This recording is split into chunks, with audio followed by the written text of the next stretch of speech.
So when I started out as a barber, I'm very, very happy that I came across Gary Vee early in my career and in my life. I actually knew about Gary Vee when I was a cyclist, and I would always put a significant amount of time into marketing myself as much as I did anything else. As much as I cut hair, I marketed myself. Arguably, I would say that I marketed myself more throughout my career than I have cut hair, which is crazy to think, right? And in 2026 and beyond, going into the digital age, I think it's more important than ever that that's almost built into our job description. Now, where people get a little bit stuck is thinking that they need to have all of the gear and all of the stuff, right? But most of what I built in Ireland for myself as a barber, building myself up from 0 to 200 to 300 clients, and most of what I built in Australia when I got myself from an unknown barber or person to being fully booked, being Melbourne's most expensive barber, being one of the people to push first beyond $100, was done from this very thing down here called an iPhone or a phone. If you've come this far, you have one. You might even be watching it on it right now. Using that every day as one of your main tools is going to get you so far in your business, arguably further than everything else.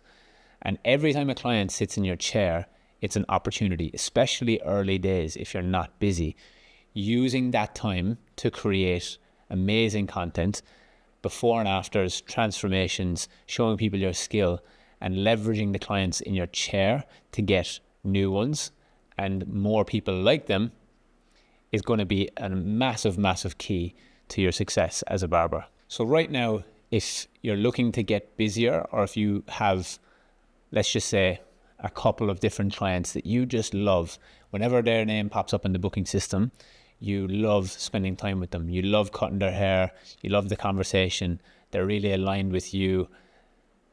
You get along from a values kind of perspective. Those are the types of people that you want in your chair, right?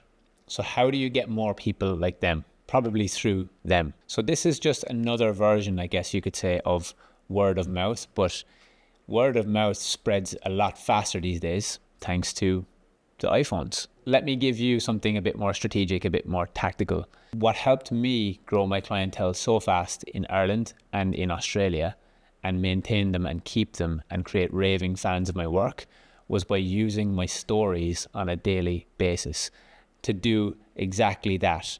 Tell a story. There's opportunities and possibilities all around us. Everything that you're looking for is likely right in front of your face already. It's just about how do you utilize it. So tactics.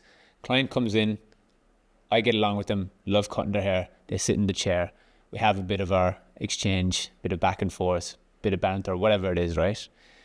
I ask them for permission before the haircut to take a picture or a video of the transformation. Sometimes what we used to do was post it in real time so that it would follow up on our stories. And what it did was create this butterfly effect, because the client would actually buy into the story themselves.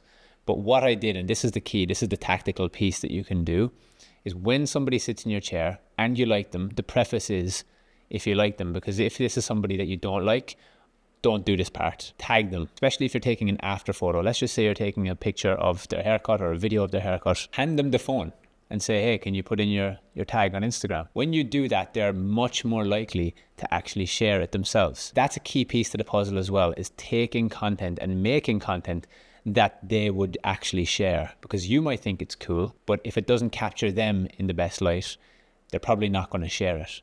That's why just taking a picture of their head from the side with the cape on isn't always the best idea. Sometimes what you want to do is capture their full outfit. Sometimes take them outside, go outside the shop, capture them from a different perspective, a perspective that they would share. Now, when you tag them, let's just say that client has 1,000 followers. I've had clients who've had millions of followers, right? And I've actually got thousands of followers from just that one client, and hundreds of clients over the years from that one client. So the leverage is right there in front of you. They don't have to have millions. They don't have to have thousands. They could have hundreds. The reality is you don't need a lot of clients. When you're full with the people that you love, you're full. And if they're people that are buying into your story and they will continue to pay you over time, that's probably all you need. So when you tag them and when they share it, what you're essentially doing is you're borrowing their audience. Their friends and people that they know will see, oh, he's sitting in that barber's chair again. So over time, the trust builds, and when they finally decide that they want to come and get a haircut from you, they trust you instantly because the trust transfers over from their friend. They think if it's good for him, or if it's good enough for him, it's good enough for me. So guys, that's something that you can do today, tomorrow, this week. If you do it consistently enough, people buy into it. I used to have clients, especially in local areas like in Ireland when I first started cutting hair, that would follow my Snapchat at the time. That's how old I am. I'm revealing my age now. They would follow my Snapchat at the time, and there was a story to it. I remember clients used to come in and they'd say, I'm always interested in your story. Who's going to be sitting in the chair today? What kind of transformation are you going to be doing? Real-time transformations. Anybody can curate a post on Instagram, but not many people can do it in real time. So if you're using your stories to do it in real time, you're building significantly more trust than the person who posts every once in a while and curates their content. So that's what we like to call the client butterfly effect, because it has a butterfly effect. Another way to think about this is like a spiderweb.